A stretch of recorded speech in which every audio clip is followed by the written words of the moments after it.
Sementara itu, akibat hujan deras Kamis sore, sejumlah titik di kota Palembang tergenang banjir cukup tinggi, disebabkan pasang dan juga drainase yang tidak berfungsi dengan baik.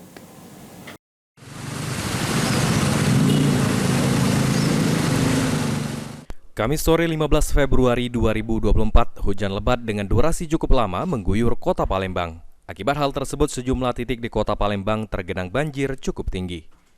Terkait hal tersebut, ditemui pada Jumat 16 Februari 2024, PJ Wali Kota Palembang mengatakan jika sudah melakukan tinjauan di sejumlah titik pada Kamis malam. Selain karena hujan, banjir juga disebabkan kondisi pasang dan drainase yang kurang berfungsi baik.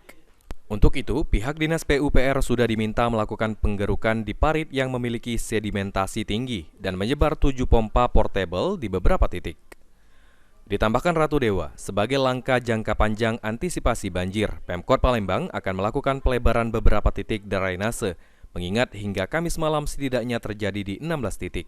Termasuk PUPR, saya minta kemarin dan juga sampai dengan semalam untuk segera mengadakan pengerukan terhadap parit-parit yang memiliki sedimen yang tinggi, dan itu sudah kita lakukan, termasuk menghidupkan pompa-pompa yang tersebar di beberapa titik.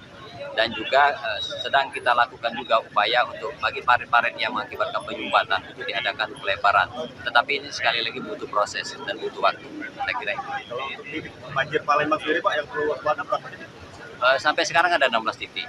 Ya, 16 titik. Yang itu yang perlu kita waspadai terus. Sandi Pratama, PAL TV.